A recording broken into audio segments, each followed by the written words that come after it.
Vocês reclamam muito que tem muita coisa que tem que pagar, tem pouco material. Muita gente reclama que tem pouco material gratuito na internet. De fato, esse mercado de concurso é um mercado caro, apesar de que eu sempre tento indicar para vocês os materiais mais baratos. Fala aí, Ítalo.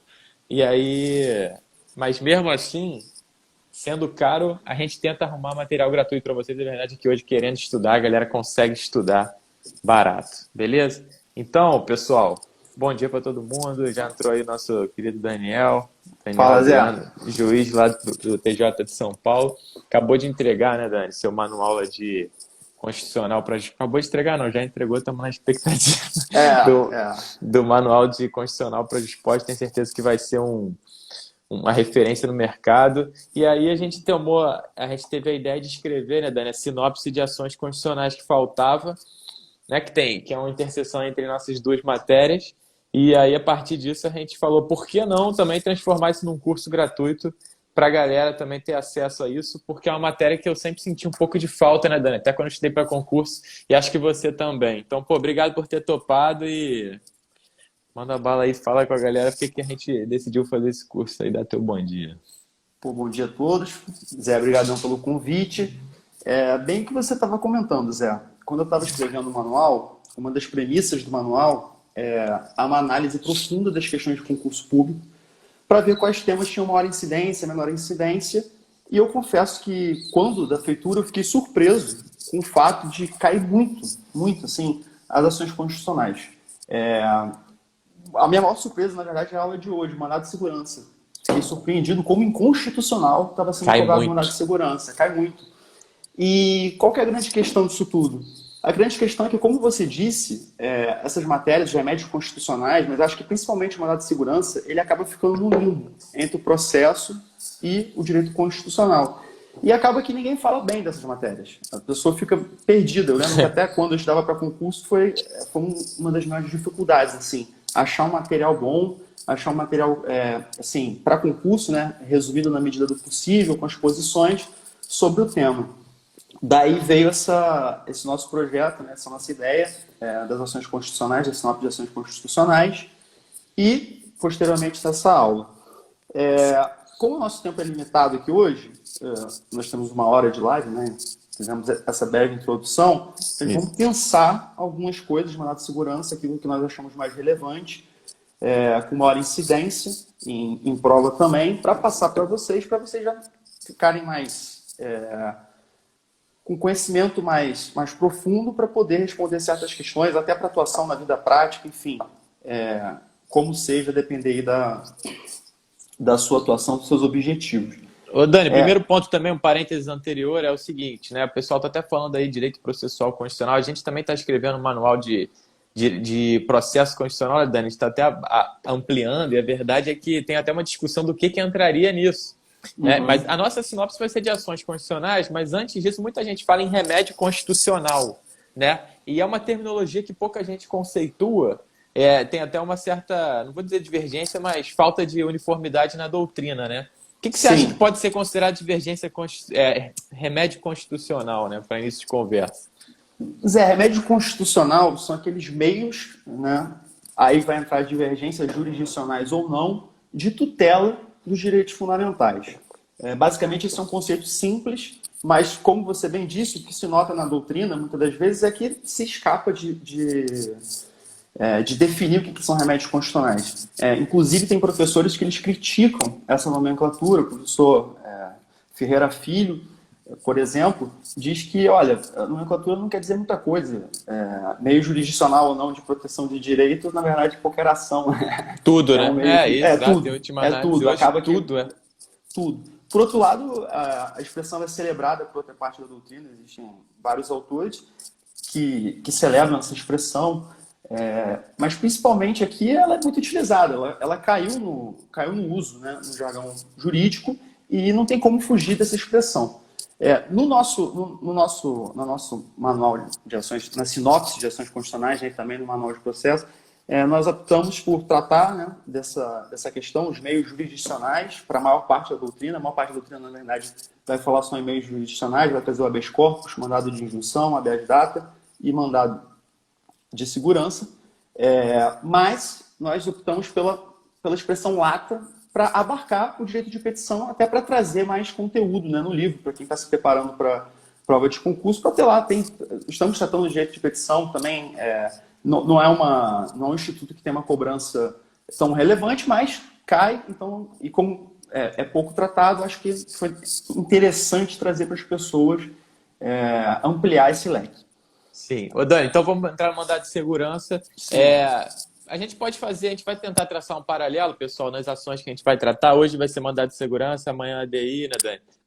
Quinta-feira, mandado de injunção e ADO, conjuntamente, a gente vai fazer esse comparativo. E na sexta-feira a gente vai falar de reclamação, que é uma ação também que ganhou enorme importância aí com o novo Código de Processo Civil. Tem muita questão interessante nela que vocês não vão encontrar facilmente. Então, a gente vai tentar traçar um paralelo, gente. Vocês vão sentir isso no caderno de vocês, anotem tudo, tá? Mas também a galera que se inscreveu vai ter uma surpresa lá para sexta-feira. A gente vai enviar um material escrito, tá? Com aquilo que a gente abordar nessas aulas, depois da última aula, para ficar tudo juntinho para vocês. Quem se inscrever lá na página que está no link na minha bio. Mas a gente vai tentar traçar um paralelo entre tudo isso. Então, acho que o primeiro ponto, né, Dani, sempre que a gente vai abordar em cada uma, passa pela natureza jurídica, mas cabimento, isso tudo ligado, né? O conceito, natureza jurídica e cabimento, no fundo, vai ser sempre um remédio constitucional, nessa linha que a gente falou, para tutelar algo, especificamente. E aí eu acho que o ponto do cabimento é um ponto central, o primeiro que a gente tem para abordar. O que você acha? É um bom ponto de partida aí?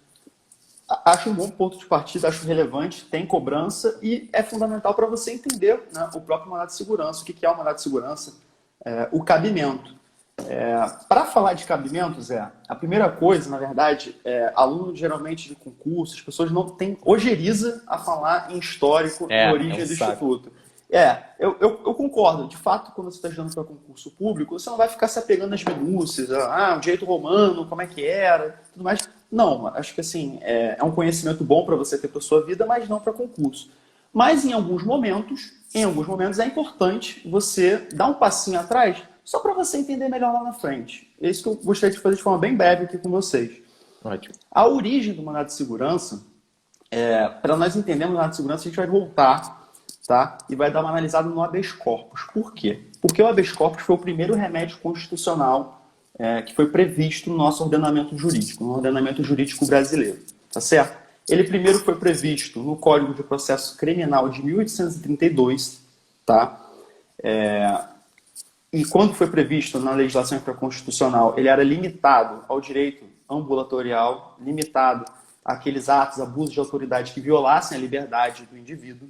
Perfeito? E quando ele foi transposto para a Constituição, em 1891, a Constituição de 1891, o Constituinte, ele tratou de forma lata, tá? Artigo 77, parágrafo 52 da Constituição, ele tratou de forma lata. Vou ler para vocês.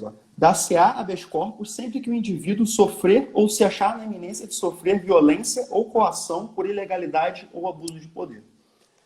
Parece, inclusive, o conceito de remédio constitucional, se você for ver. Né? É o conceito de remédio constitucional adotado hoje. É de forma bem ampla, tratou de forma diversa da legislação infraconstitucional. Em razão disso, o professor Rui Barbosa, ele criou, cunhou a teoria brasileira, a doutrina brasileira do habeas corpus. Muitos de vocês já devem ter ouvido falar, caso sejam perguntados em prova o que significa, agora vocês já vão saber. Que é o seguinte, ele disse, olha, embora o habeas corpus seja um instrumento historicamente ligado à defesa da liberdade, do direito ambulatorial, nossa Constituição previu de forma lata, não trouxe essa limitação e, portanto, é um remédio que pode ser utilizável para sanar qualquer ameaça ou ilegalidade ou abuso de poder praticado por autoridade pública que viole um direito fundamental, que viole um direito individual de uma pessoa. Então, o habeas corpus, com essa doutrina brasileira, ele ganhou um cabimento muito, muito amplo. Perfeito? Em 1926, emenda constitucional limitou o cabimento do habeas corpus, pôs fim a essa questão. Disse, só vai caber para direito ambulatorial, o habeas corpus. Perfeito? Bom, o que aconteceu com isso? Aconteceu com isso que todos os outros direitos, que não eram direito ambulatorial, eles ficaram desamparados de um remédio constitucional, de um remédio, uma via séria, como era o habeas corpus, para serem tutelados. não quer dizer que não pudessem ser tutelados. Existia uma ação ordinária, procedimento comum, mas ficou sem esse remédio, sem essa previsão constitucional mais célere, enfim, com esse objetivo. Então, Constituição de 32, tá, previu a figura do mandado de segurança. Perfeito? Então, primeira Constituição previu o mandado de segurança, a Constituição de 32. Desde 32, todas as constituições subsequentes mantiveram a previsão do mandado de segurança, à exceção da de 37. Então, 37 não teve, Vargas, mas, posteriormente, todas elas previram o mandado de segurança. Tá? Constituição de 88. O que a gente está tratando hoje? Artigo 5º, 69, inciso 69. Vai dizer: conceder-se-á o mandado de segurança para proteger direito líquido e certo, não amparado por HC ou HD, quando o responsável pela ilegalidade ou abuso de poder for autoridade pública ou agente de pessoa jurídica no exercício de atribuição do poder público. Então, a partir daí, a partir desse dispositivo da Constituição, que a gente vai começar a construir o cabimento. Mas, com um olhar para o histórico que nós já vimos, nós já percebemos o seguinte: olha, o mandado de segurança ele entrou com uma missão muito importante e determinada no nosso ordenamento jurídico, que é proteger todos aqueles direitos subjetivos de ameaça ou lesão de autoridade pública ou pessoa investida de autoridade pública, mesmo que privada, dos direitos que não são tutelados pelos outros remédios. Perfeito? Então tá. Então, esse é o cabimento em regra geral. Isso ajuda vocês? Não ajuda só dizer isso não vai ajudar, não vai resolver. Vou respeitar um mandado de segurança, não vai resolver seu problema. Tá? Então nós vamos ter que fazer uma análise, uma clivagem aqui e dividir esse cabimento em 2 pontos para tratar ele com um pouco mais de profundidade para vocês entenderem melhor. Primeiro, o que é direito líquido e certo. Segundo, o que é ato de autoridade. Perfeito? Vamos lá. Direito líquido e certo. Qual que é o conceito de direito líquido e certo?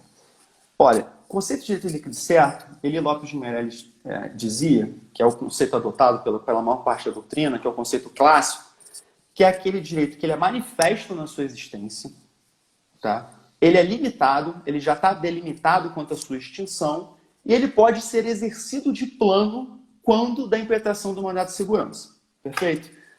Essa é a definição trazida por Eli Lopes de Meirelles. Também é uma definição muito boa, é o chamado direito líquido e certo material, o conceito material de direito líquido e certo. É uma definição muito boa, muito bonita, porém também não resolve o nosso problema. Continua a pergunta: o que é direito líquido e certo, especificamente para quando eu precisar impetrar um mandado de segurança, quando eu acho que é o caso de caber um mandado de segurança? O próprio Eli Lopes de Meirelles, ele já dizia isso, ele falava: olha, na verdade, todo direito ele é líquido e certo. Todo direito ele é manifesto quanto à sua existência, delimitado quanto ao seu exercício e pode ser exercido de plano. Isso não resolve o nosso problema.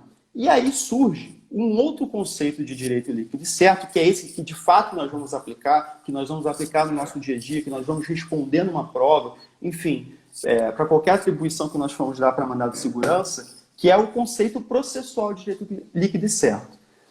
Dizia Eli Lopes: na verdade, não é o direito que tem que ser líquido e certo para ser cabível um mandado de segurança. O que tem que ser líquido e certo são as alegações de fato do impetrante, são as alegações de fato da parte autora. Perfeito? Então, são essas as alegações. E como é que vai ser isso? Como é que nós vamos ter alegações de fato que são líquidas e certas? Mediante prova pré-constituída.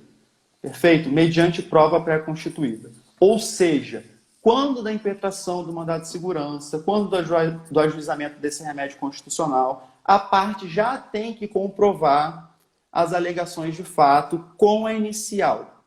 Tá? Basicamente é isso. Nós não vamos ter dilação probatória no mandado de segurança. Nós não vamos ter um momento posterior. A prova tem que ser produzida logo de início, logo no começo. Prova pré-constituída. Tá? E como é que você vai comprovar, como é que você vai ter essa prova pré-constituída no seu mandado de segurança, como é que você vai comprovar isso de plano com a petição inicial? Aqui tem uma divergência doutrinária interessantíssima e que eu vejo que na prática é onde reside a maior parte dos problemas com o mandado de segurança, onde os mandados de segurança morrem, são extintos, sem resolução do mérito. Tá? Que é o seguinte: a doutrina majoritária, jurisprudência majoritária, vão dizer que a prova que é pré-constituída, aquela prova que vai comprovar desde logo as alegações de fato da parte autora do mandado de segurança, é a prova documental. É a prova documental. O que é prova documental? Prova documental é um objeto que ele em si mesmo representa o fato a ser alegado. Tá? É o próprio objeto que representa o fato a ser alegado. Então, um exemplo. Eu e Zé, a gente faz uma compra e venda aqui, o Zé vai me vender um carro, eu vou dar um dinheiro para ele, nós vamos formalizar isso, fizemos um contratinho escrito de compra e venda. Perfeito? Esse contrato em si, ele representa essa compra e venda. Então, é o próprio contrato, isso é uma prova documental. Outro exemplo, ato administrativo. O ato administrativo, e aqui o cabimento do mandado de segurança fica muito latente, o ato administrativo, em regra, ele é escrito. O ato administrativo, em regra, ele é escrito. Então, quando uma autoridade pública edita um ato administrativo, toma uma decisão num processo administrativo, ele vai fazer de forma escrita, e essa decisão escrita, esse ato administrativo, ele é uma prova documental. Ele comprova, ele é um objeto que ele representa o próprio ato administrativo. Então, em regra, para você ter o cabimento, para ser possível ajuizar um mandado de segurança com êxito, que esse mandado de segurança seja conhecido, que ele dê prosseguimento, você vai ter que ter essa prova documental. Por que eu digo isso? Tem uma parte minoritária da doutrina que vai dizer que não é só a prova documental. Vai falar que a prova documentada, ela também é apta a dar em ser o cabimento do mandado de segurança. Perfeito? Qual que é a diferença? Como nós vimos, prova documental é o próprio objeto que representa o fato. Prova documentada é a prova que ela não é esse objeto que representa o fato, mas que ela foi colocada a termo. Então, exemplo, como é que você produz uma prova testemunhal? Prova testemunhal, a prova oral, ela é produzida em audiência, em contraditório. A testemunha vai lá, é compromissada perante o juiz e ela vai ser contraditada e a versão dela vai ser exposta ali perante a autoridade judiciária e as partes, que vão poder perguntar. Mas você pode muito bem resolver, olha, vou pegar aqui uma testemunha, vou no cartório, reconhecer firma, uma declaração com firma reconhecida. Isso é muito comum, Zé, em ação de uso capião. Muitas vezes as pessoas em ação de uso capião elas trazem essa prova. O tribunal anula tudo. Se você julgar com base nisso, vai anular. Vai falar, olha, isso aqui não é válido, a pessoa tem que ser ouvida. Eu acho que nesse caso demonstra bem essa diferença entre a prova documental e a prova documentada. Perfeito? Então, ó, em regra, prova documental, não prova documentada. Se for perguntado, papum, documentado. Se tiver margem para falar, você vai explicar essa divergência, vai trazer a corrente minoritária e vai ficar tranquilo. Perfeito? Bem, dito isso, eu quero fazer 3 observações com vocês ainda para fechar o direito líquido e certo. Tá? Primeira observação que eu quero falar com vocês. Primeira observação é em relação à complexidade da matéria. Tá? Dizer que para ser cabível um mandado de segurança é necessário que você tenha uma prova pré-constituída não quer dizer que quando a matéria for complexa não será cabível um mandado de segurança. Tá? E vamos lá, vamos entender isso um pouco melhor. Quando as alegações de fato elas estão comprovadas desde logo na petição inicial com uma prova documental, pode ser que a matéria de direito em si seja extremamente complexa. Pode ser que essa matéria seja extremamente controvertida, que seja um caso extremamente complexo. Nesse caso, se você tem a prova pré-constituída, é cabível o mandado de segurança. Você não vai, a complexidade da matéria não vai afastar o cabimento do mandado de segurança. O Supremo Tribunal Federal ele já se manifestou sobre o tema, ele tem um enunciado, que é o enunciado 625 da sua súmula, em que ele diz justamente isso, olha, a complexidade da matéria ela não afasta o cabimento do mandado de segurança, a concessão da ordem. Perfeito? Essa é a primeira observação que eu queria falar com vocês. Segunda observação. As alegações, de fato, elas são comprovadas, então, como nós vimos em regra, com a petição inicial. Tá? O que acontece quando não é comprovado com a petição inicial? Em regra, essa ação ela vai ser extinta sem resolução do mérito. Em regra, ela vai ser extinta sem resolução do mérito. Só que eu quero chamar a atenção para vocês de uma coisa, que é a seguinte. O juiz, quando ele tem o primeiro contato com a petição inicial do mandado de segurança, ele vai lá, dá uma olhada e fala, não tem prova pré-constituída. Não tem prova pré-constituída aqui. Ele vai extinguir de plano essa ação? Vai extinguir de plano o mandado de segurança? Não. Por que ele não vai fazer isso? Porque, quando notificar a autoridade coautora Caso a autoridade coatora ela não controverta esses fatos ao prestar as informações do mandado de segurança, caso ela fale, olha, realmente o ato foi praticado, esse ato foi assim mesmo, só que a pessoa não tinha aquele direito. Ele vai só vai comentar, olha, eu pratiquei esse ato porque ela não tinha esse direito. Uma questão jurídica, não é uma questão fática. Nesse caso, a matéria ela é incontroversa. A matéria fática ela é incontroversa. Então não teria por que você extinguir esse mandado de segurança. Então você prossegue com essa ação e não vai ter problema nenhum. Mesmo sem a prova pré-constituída, como a matéria fática ela é incontroversa, prossegue-se com o mandado de segurança. Perfeito? Última observação. Como nós vimos, o direito líquido e certo, na verdade, está muito mais ligado às alegações de fato do que propriamente ao direito. Mas eu faço essa observação aqui porque é direito líquido e certo, que é a seguinte, olha só, o mandado de segurança é uma ação subsidiária, tá? Quais são os direitos que são tutelados pelo mandado de segurança? São aqueles direitos, né, públicos que foram ameaçados por um ato, ameaçados ou lesados por um ato de autoridade, mas que eles não são tuteláveis pelo habeas corpus ou pelo habeas data. Perfeito? Então tem que ter em mente essa subsidiariedade. E, por incrível que pareça, isso cai bastante prova. Mais no termo pegadinha mesmo. Amparados ou não, por exemplo, prova da PGE de Santa Catarina, caiu essa questão, assim, amparados ou não. Muita gente errou porque não prestou atenção, porque se for amparado por habeas corpus ou habeas data, não vai ser cabível. Perfeito? Então fechamos a primeira parte do cabimento. Tá? Mandado de segurança, direito líquido e certo.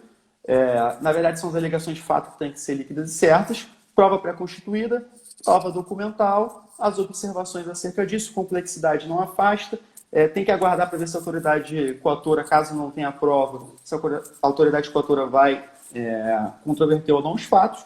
E 3, é subsidiário se for cabível habeas corpus ou habeas data, não cabe mandado de segurança. Perfeito? Ô, Dani, bom, muito bom. Sim. Deixa eu só fazer uma observação, porque a galera, uma coisa que me ajudou também, às vezes a gente está estudando para concurso, as coisas ficam meio abstratas, e às vezes até a galera da advocacia, até porque a gente aqui que advoga, e acaba impetrando bastante mandado de segurança, né? Mandado de segurança, gente, a exemplo do habeas corpus, do habeas data, mandado de junção, eu acho que não, porque já está um pouco fora disso. Mas elas são espécies de ações por um procedimento especial. A Constituição, ela quis criar, né? Desde há muito, como o Dani falou, remédios específicos, que não deixam de ser ações específicas, para facilitar a vida do cidadão. Essa é a questão. Então, não é dizer que você tem que impetrar um mandado de segurança ou um habeas corpus ou um habeas data, né, se reunirem esses requisitos que o Dani está falando e vai continuar falando da autoridade pública. Na verdade, gente, isso aqui é uma faculdade do cidadão. Para vocês entenderem bem, às vezes isso cai em prova qual a medida adequada e vocês ficam numa angústia de morte. Não precisa disso. Por quê? Quando você tem reunido os requisitos do direito líquido e certo, como o Dani falou, tem que ser lido como prova pré-constituída, inexistência de necessidade de dilação probatória, ou seja, eu não vou produzir prova ao longo do processo. Não tem fase instrutória no procedimento do mandado de segurança. Vocês forem dar uma lida lá, a gente não vai abordar isso expressamente, vocês podem ler a lei do mandado de segurança, o dever de casa. Depois que o juiz despachar, vai ser ouvida a autoridade coatora, né? A pessoa jurídica de direito público, o MP, e o juiz decide. Não tem marcação de audiência, não tem produção de prova. A ideia é essa. Vocês percebem que a partir disso, dessa subtração da fase instrutória, isso significa que a gente tem um procedimento mais sério, um procedimento abreviado, um procedimento especial, se a gente compara com o procedimento comum do Código. Essa é a chave de leitura. Então, a ideia aqui, por isso a importância do direito líquido certo processual, que é a grande chave, porque como vocês perceberam que materialmente, ok, o direito é certo, a qualidade dele eu conheço, é líquido, eu sei a extensão dele, a quantidade, mas concordam que isso não resolve o nosso problema, como o Dani falou. Para mim, o meu direito é sempre líquido certo, o autor sempre vai achar que o direito dele é líquido certo ao ajuizar uma ação, né? E, de fato, pode ser. Então é interessante que vocês saibam o conceito de direito líquido e certo, como o Dani falou lá, Deili Lopes Meireles, materialmente, mas tem que destacar que a chave, isso é pacífico, tá? Na STF, na STJ, é o direito líquido e certo processual, ou seja, desnecessidade de produção de prova no bojo do mandado de segurança. Então não tem fase de instrução. Não se produz prova? Em alguma medida se produz, que a prova documental ela é uma prova produzida anteriormente ao processo, porém, processualmente, ela é produzida pelo autor no momento da petição inicial, isso em qualquer ação. Está pelo réu no momento da contestação, que não vai ser aqui o caso propriamente dito. Então, há uma produção de prova? Em alguma medida, porque você está juntando prova, cuidado com essa pegadinha, mas verdade seja dita, não há produção de prova no processo, não tem fase instrutória. Então, pessoal, esse é o ponto de leitura chave para o cabimento do mandado de segurança. Aquela questão da prova documental ou documentada, pô, o Dani explicou perfeitamente, para vocês se preocuparem com isso. Eu, pessoalmente, até acho que a documentada deveria embasar também, não deveria haver a prioristicamente uma restrição. Vocês percebem que a prova documentada ela é uma prova que, no conteúdo, ela pode não ser um conteúdo de prova documental, necessariamente. Ela pode ter um conteúdo de prova testemunhal, uma declaração, mas ela, formalmente, ela é um documento. Então, ela é uma prova documentada, beleza? Muito bem. Então, pessoal, visto esse requisito, vocês podem perceber que, se eu quiser impetrar, né, que é o termo correto para os remédios constitucionais, um mandado de segurança, ou ajuizar, porque é uma ação também, tá? Mandado de segurança, você pode. Mas se você quiser ajuizar uma ação pelo procedimento comum, uma ação normal, ordinária, esses nomes que nem existem, você pode, tá? Então, sempre que te perguntarem na prova qual é a medida adequada, você tem que destacar o mandado de segurança, porque provavelmente é isso que estão esperando, mas não é incomum que, se você só mostrar mandado de segurança, você vai perder ponto, porque sempre que cabe mandado de segurança, sempre que cabe habeas corpus, sempre que cabe habeas data, cabe uma outra ação, ou no caso da habeas corpus, pode caber um recurso no bojo do processo criminal, tá? Então, cabendo mandado de segurança, cabe também uma ação pelo procedimento comum, você pode escolher, o advogado pode escolher até estrategicamente, beleza? Porque às vezes o mandado de segurança era para ser rápido, né, Dani? Mas pela complexidade acaba demorando também. Então, sim. É uma escolha do advogado. Então, você que é advogado também, não precisa se preocupar, pô, só cabe mandado de segurança. E agora, o que eu escolho? Isso é uma estratégia tua, beleza? Pode te beneficiar, mas se você tiver em dúvida se a prova é suficiente, pode ajuizar uma ação comum. Também pedir uma tutela provisória, que às vezes vai resolver a tua vida da mesma forma. Tranquilo? E uma última observação da prova documentada. No artigo 6º, parágrafo 1º, que trata da petição inicial, ele fala o seguinte: se a prova documentada estiver, né, sob posse da autoridade, que o Dani vai falar o que é autoridade, mas não é incomum também que a autoridade é que tem aquele documento que resolveu a tua vida, você pode indicar isso na petição inicial e o juiz vai ordenar que a autoridade apresente aquela prova, tá? No prazo de 10 dias. Então, também, cuidado com isso. Não é dizer que não tem prova documentada. Existe, porém não está comigo. Você tem que explicitar isso. Isso também não impede que você impetre o mandado de segurança. Então, uma quarta observação aí para fechar essa questão de direito líquido e certo, né, Dani? Desculpa o parênteses aí, mas não, esse ponto do cabimento, às vezes a galera trava e, cara, não precisa. Esse artigo da prova ele é muito interessante, de fato, né, de você poder fazer o pedido no inicial quando o documento não está em posse. Se o documento não está com você, você não vai conseguir apresentar ele com o inicial, está com a autoridade. Né? Seria uma dupla violação. E essa parte do cabimento é engraçada. Você falou muito bem, porque eu lembro que quando eu estava aprendendo mandado de segurança, estava estudando bem lá no começo, eu realmente, isso foi uma chave que inverteu para a compreensão do fato mesmo. Você olha, você tem dois caminhos aqui. Quando você tem a possibilidade de cabimento do mandado de segurança, você escolhe. É uma escolha do autor. Isso vai explicar também, um pouquinho mais lá na frente, a questão da constitucionalidade do prazo de 120 dias. Né? A gente vai falar depois com vocês aqui mais ao final, mas é justamente isso. Isso vai depois também nos ajudar a impulsionar, a entender o prazo de 120 dias.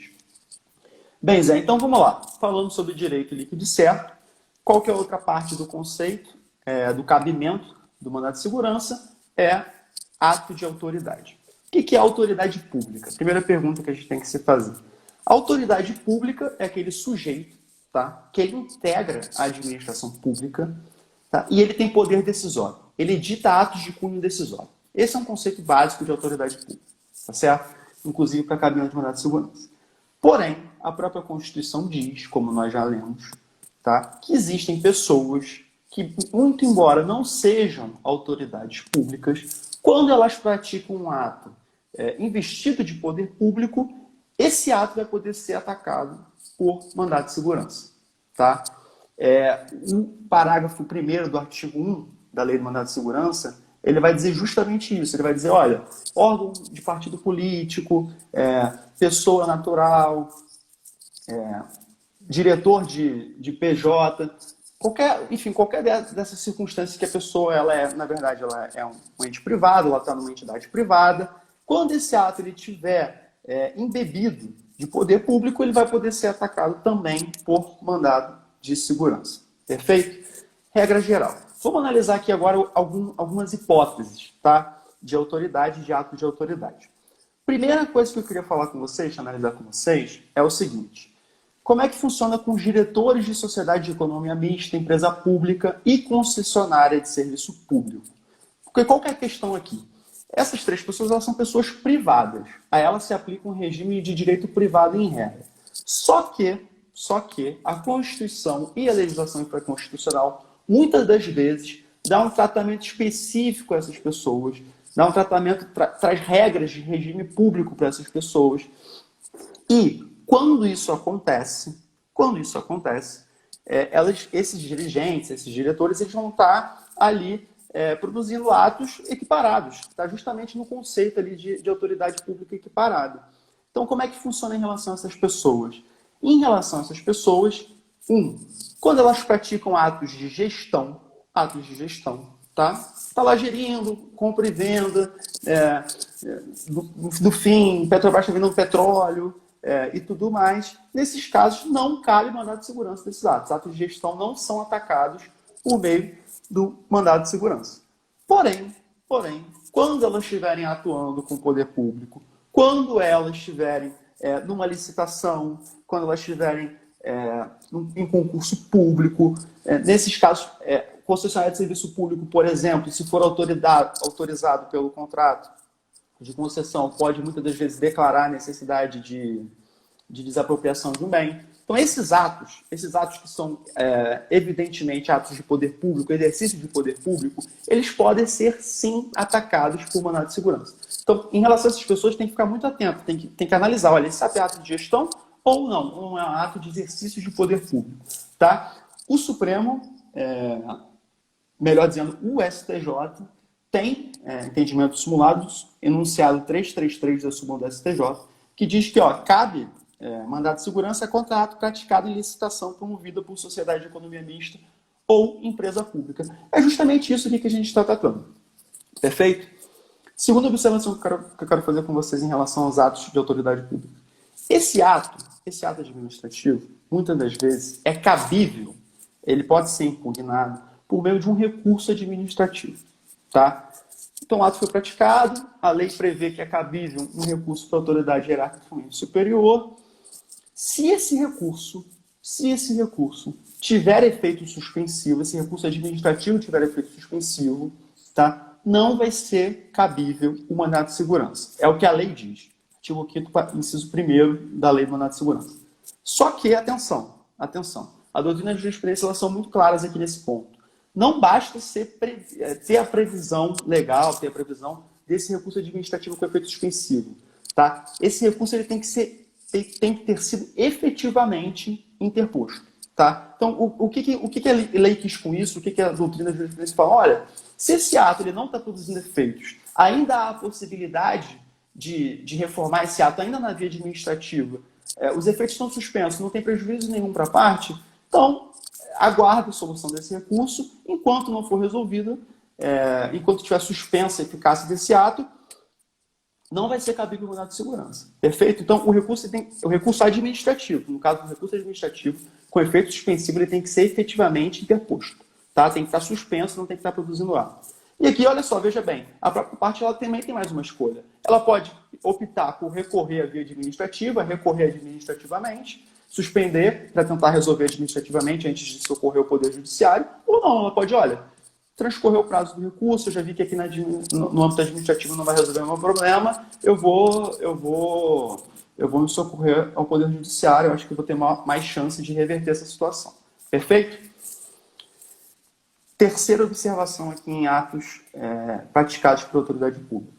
Decisões judiciais. Bom, o juiz magistrado é uma autoridade pública e as decisões judiciais elas são atacáveis por mandado de segurança? Olha, as decisões judiciais podem ser sim atacadas por mandado de segurança. Só que nós temos algumas exceções que a lei expressamente prevê que as decisões judiciais não serão atacáveis por meio de mandado de segurança.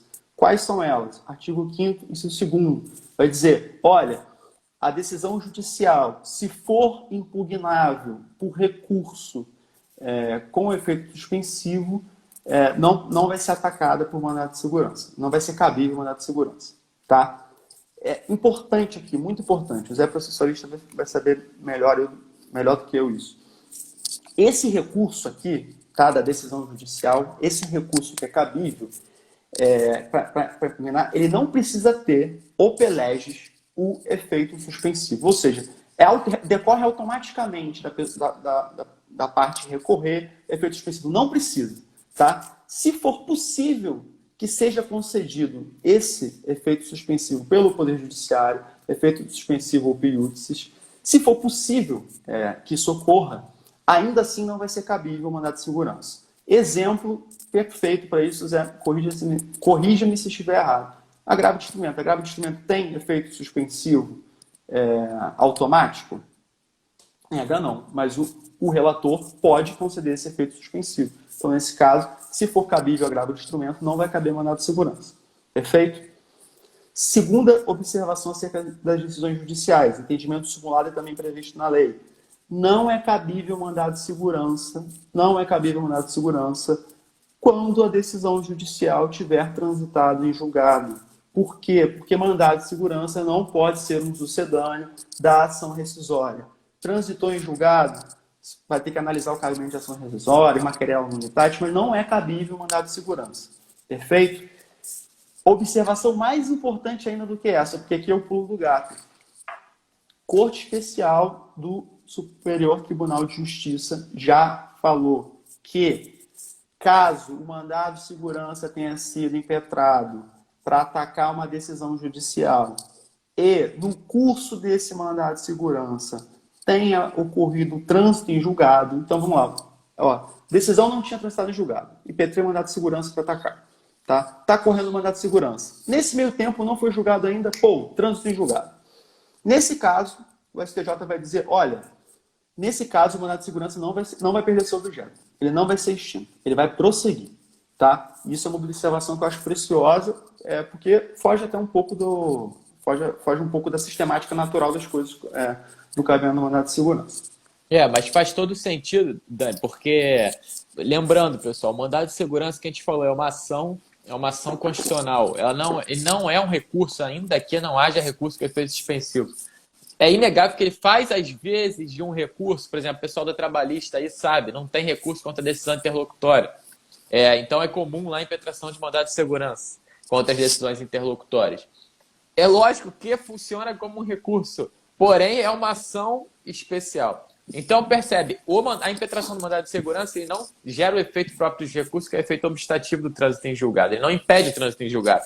Do mesmo modo que a gente vai ver sexta-feira, a reclamação também não impede. A sistemática é idêntica. Eu não posso ajuizar uma reclamação nem impetrar um mandado de segurança se já transitou em julgado, porque aí só cabe ação rescisória. Esse é o entendimento simulado. Porém, pode ter uma decisão que não transitou, eu ajuizo um mandado de segurança ou uma reclamação pelas suas hipóteses de cabimento. Depois, no processo da decisão, não há interposição de recurso ou esgotaram os recursos, transitou em julgado, mas aquilo que estava pendente vai ser analisado. Então, como entender isso aqui? É bem lógico, não é um recurso, é uma ação. Faz, às vezes, recurso, em alguma medida, sobretudo quando não há recurso, porque aí, de fato, tem a intenção clara de reformar a decisão, é inegável. Mas é um sucedâneo recursal externo, tá? Não é recurso. Beleza? E se houver recurso, é o que o Dani falou, com efeito suspensivo, apelés ou apeiúcis, nem cabe o mandado de segurança. E aqui tem pode ser interessante o pessoal botar uma observação sobre o agravo de instrumento no Código de 2015. O agravo de instrumento no Código de 2015, lá o rol do 1015, traz hipóteses de quando cabe o agravo de instrumento. Aí foram as grandes discussões do Código, né? Por isso cai muito em prova. A discussão era, e se não tiver nesse rol? Porque foi um rol debatido, mas tem hipóteses que estão fora e que seria bom que coubesse. Aí começaram, pessoal, interpreta ampliativamente, interpreta por analogia, interpretação extensiva e tal. O STJ decidiu rapidamente o seguinte, aquela tese da taxatividade mitigada, de que é uma taxativa, mas outras hipóteses, quando tiver uma urgência decorrente da inutilidade do recurso no momento da apelação, não vou ficar falando disso, senão a gente não vai acabar no sal, cabe agravo de instrumento. E nessa decisão, isso é importante porque a gente fala, o STJ disse expressamente à Corte Especial, não cabe mandado de segurança sucedâneo recursal do agravo de instrumento. Então, das duas, uma, ou cabe o agravo de instrumento porque está no rol, ou cabe o agravo de instrumento pela taxa de atividade mitigada. Se não couber, amigo, cabe apelação. Não cabe mandado de segurança sendo recusado. Então, não impetre mandado de segurança no processo civil contra decisões interlocutórias. Isso não vai ser conhecido. Beleza? O STJ disse isso. Pouca gente sublinha. Muito bom, Zé. Eu adoro a taxa de atividade mitigada. Muito bom, né? Maravilhoso. Mas eu acho essa tese até boa, cara. Te falar, o nego cornetou muito, mas eu acho ela até que ela arrumaram uma solução interessante. Para dar um jeito na situação, né? Enfim, nós estamos falamos da autoridade judicial, perfeito. Quarta observação sobre ato de autoridade. Lei em tese. É cabível mandado de segurança para atacar a lei em tese? Não. A resposta é não. Não é cabível. Súmula, entendimento simulado 266 do STF. Não é cabível. Atenção, essa observação eu acho muito boa, até porque dialoga com a nossa aula de amanhã, que é sobre a DI, que é a seguinte. Lei em tese é diferente de ato praticado no processo legislativo. É diferente de ato legislativo. Tá? Ou seja, no processo legislativo, que é composto de diversos atos legislativos, tá? Esses atos eles são, sim, atacáveis por mandado de segurança. E aí, amanhã a gente vai falar melhor, entra aquela exceção do controle de constitucionalidade jurisdicional preventivo, que é realizado antes de ter findado o processo legislativo, o processo de elaboração do ato a ser atacado.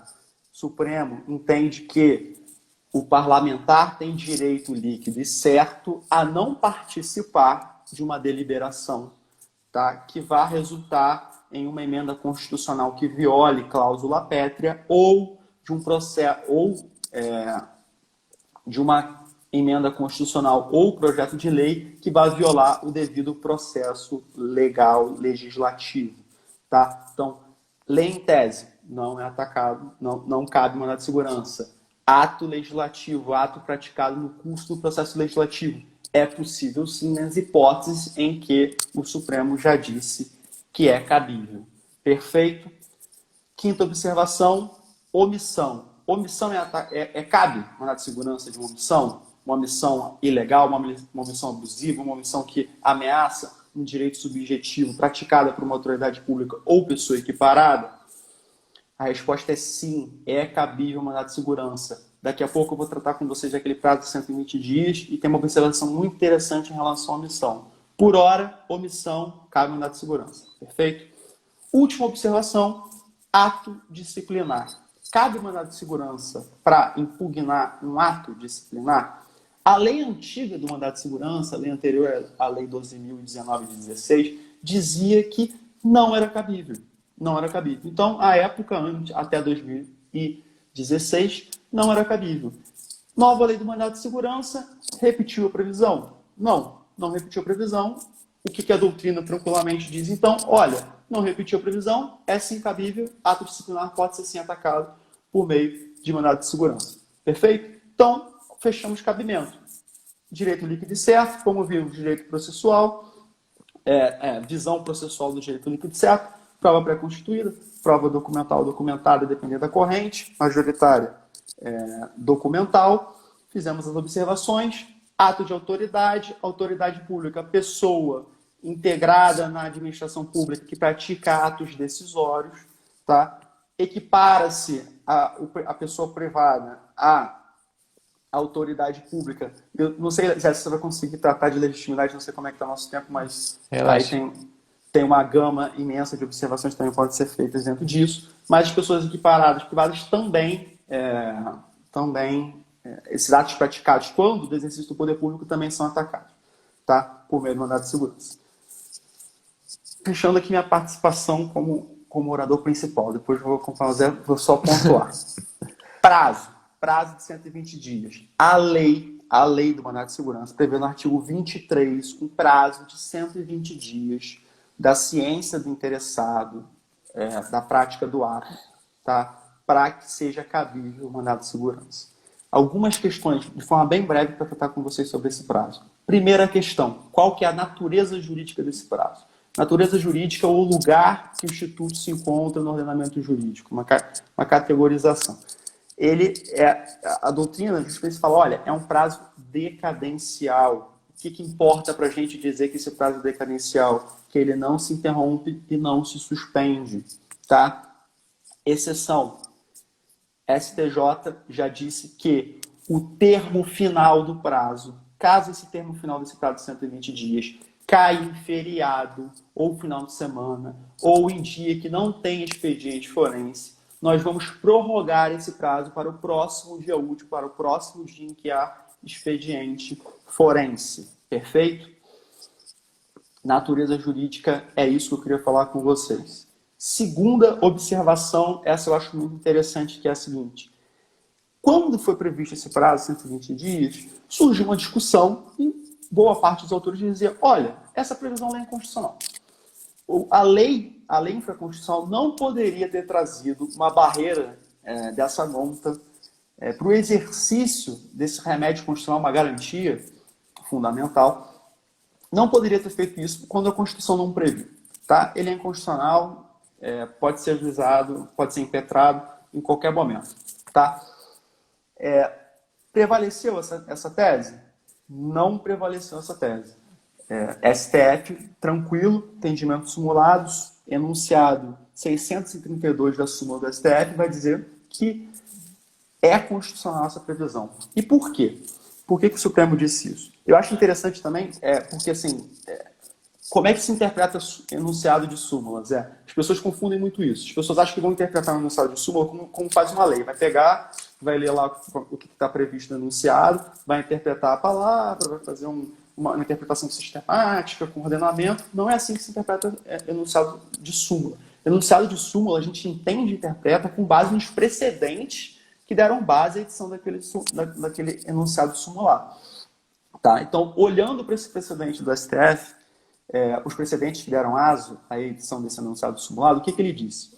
Ele disse o seguinte, olha, o prazo de 120 dias, ele não é irrazoável. Tá? O mandado de segurança é importante.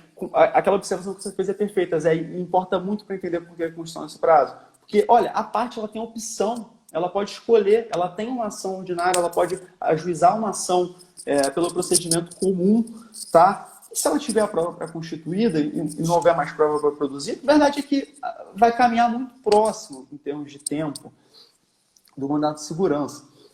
Então, assim, com a previsão de tutela, com o alargamento da previsão de tutela de urgência e tudo mais, assim, acaba que fica...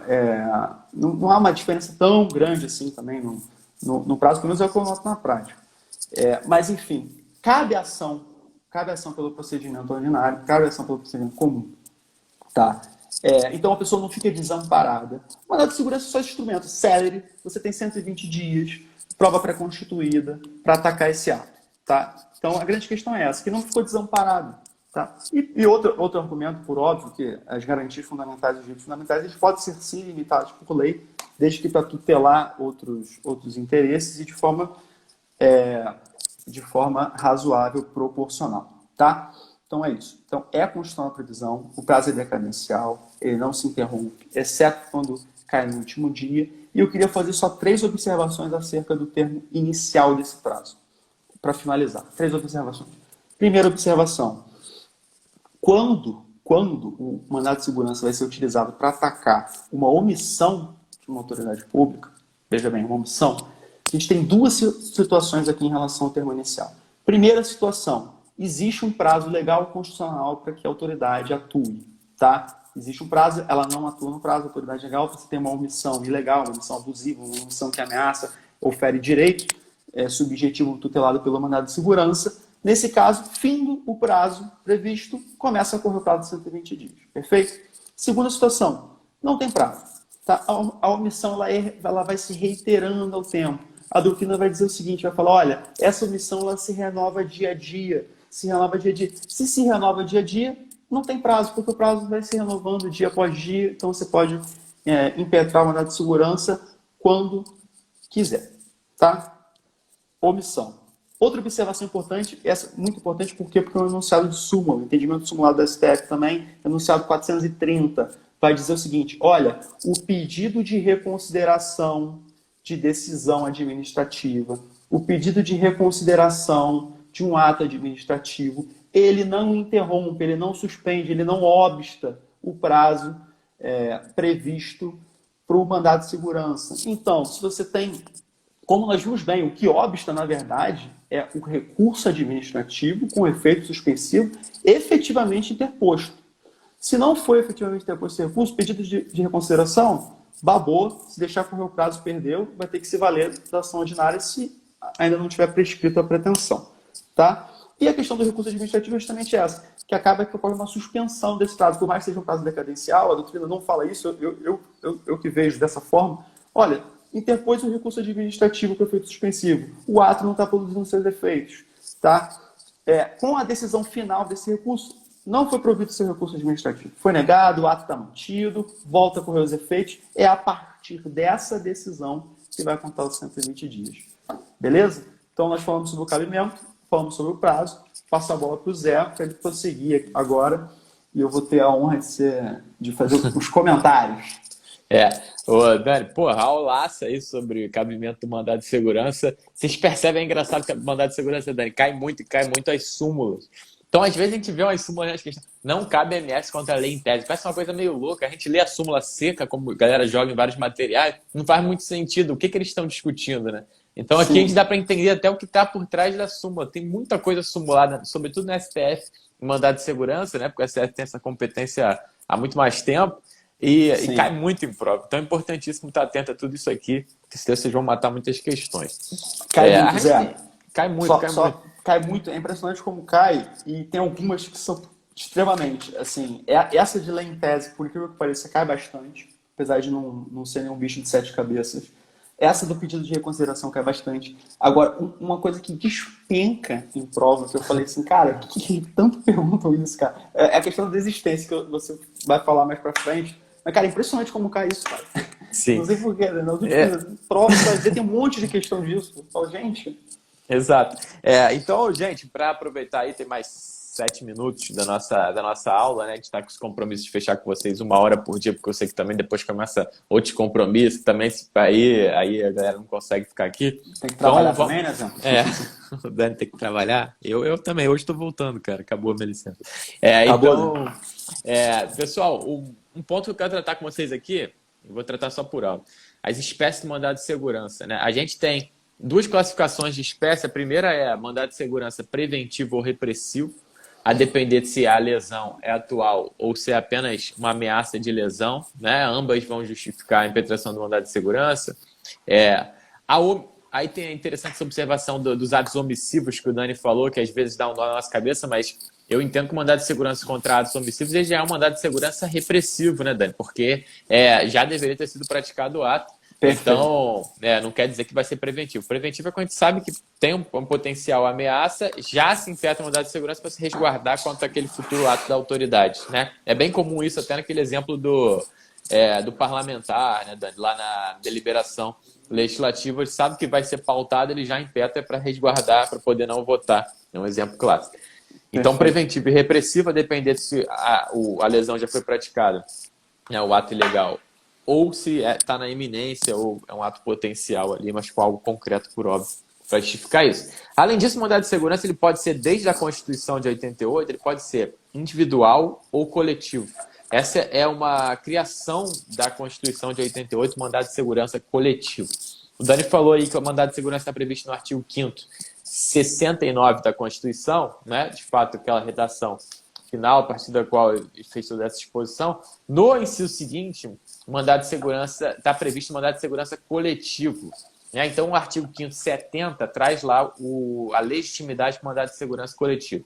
Isso é interessante. Esse artigo 5º 70 ele fala apenas da legitimidade do mandado de segurança coletivo. Ele vai trazer 2 grupos. Primeiro são os partidos políticos com representação no Congresso Nacional, a linha A, e na linha B ele vai falar das entidades de classe, sindicatos e associações, e as associações têm que ter aquele requisito da pré-constituição de 1 ano, só as associações, tá? Entendimento tranquilo no STF, que os sindicatos não, e nem as entidades de classe. Beleza?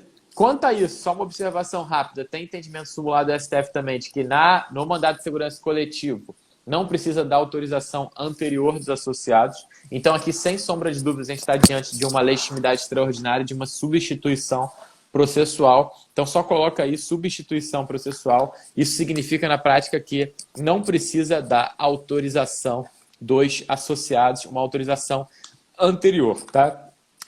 Súmula 629 do STF, beleza? 629 do STF.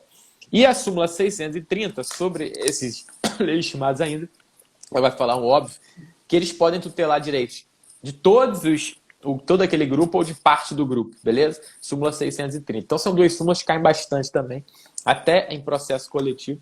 Não precisa da autorização prévia para o ajuizamento por parte das associações. E, recentissimamente, o STJ disse no informativo algo que decorre daí. Se alguém se associar no curso do mandado de segurança coletivo, aquela associação pode ser beneficiado também. Então, não precisando da autorização prévia, não tem problema para alguém que se associe no curso do mandado de segurança se beneficiado por decidido lá. Beleza? O STJ disse isso recentemente, isso com certeza vai cair em prova. Esse tema da legitimidade é um tema que tem muita coisa para abordar.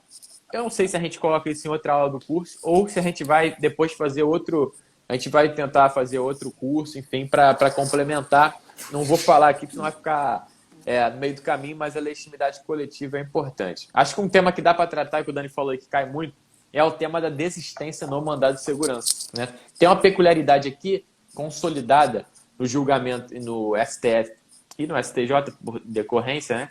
O STF, em sede de repercussão geral, ele diz o seguinte: o impetrante pode desistir do mandado de segurança a qualquer momento no processo, desde que antes do trânsito em julgado por óbice não dá para desistir mais. Não há necessidade de anuência da parte contrária, da autoridade coatora, da pessoa jurídica de direito público, a depender aqui da corrente adotada.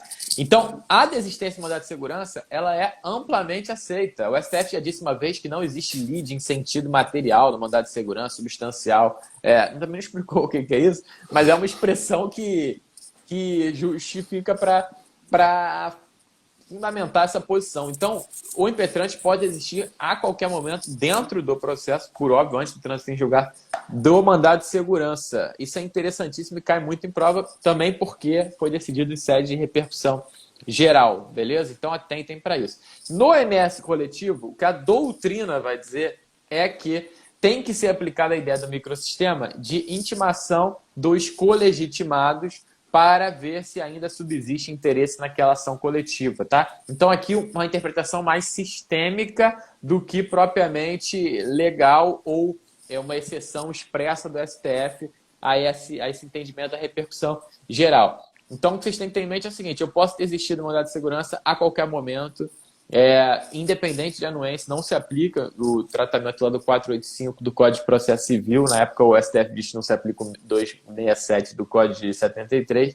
Não precisa da anuência para desistir, desde que, óbvio, antes do trânsito julgado, senão não dá. Essa desistência teria um efeito rescisório. Beleza, galera? Esse é um ponto chave do mandado de segurança. Outro ponto aqui é que o mandado de segurança ele vai ter uma sentença em geral. Primeiro, às vezes pode ser puramente declaratória, bastando a declaração do judiciário de que há uma ilegalidade, isso já resolve.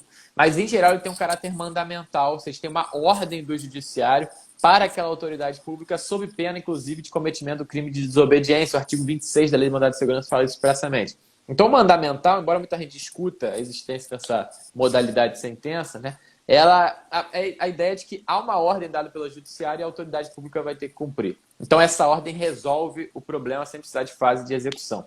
Às vezes, porém, há um caráter condenatório. Em geral, o mandado de segurança não substitui a ação de cobrança. Súmula 269 do STF. Isso é outro que cai direto. O mandado de segurança não substitui a ação de cobrança. Você não sabe o que é isso. É porque ele está dizendo o seguinte: não pode cobrar pelo mandado de segurança. Mas se entende que, se houver ali uma consequência pecuniária daquela declaração, daquele ato, por exemplo, alguém negou uma promoção, negou uma gratificação, o que ocorrer no curso da lide, tudo isso está incluído, você pode executar. E o STJ disse, inclusive, recentemente também, aqui uma posição jurisprudencial interessante, que também o que ele deixou de receber antes, por uma questão de economia processual. Esse é um passo interessante que acaba mitigando um pouco essa súmula. Tá, acaba por mitigar falta a súmula. 20 segundos aí para fechar a live. Não sei se o Dani quer falar alguma coisa, mas eu queria só agradecer a ele, agradecer a presença de todo mundo. Vai ser assim o esquema até sexta-feira. Manda lá, Dani, 10 segundos. Agradecer a todo mundo. Amanhã estamos novamente. ADI. Vamos ver o que a gente fala aí. Tinha um monte de coisa para falar de MS, o tempo é curto. Depois a gente vê se a gente dá mais. Isso, lógico. daqui a um tempo, Valeu, mas pessoal. por enquanto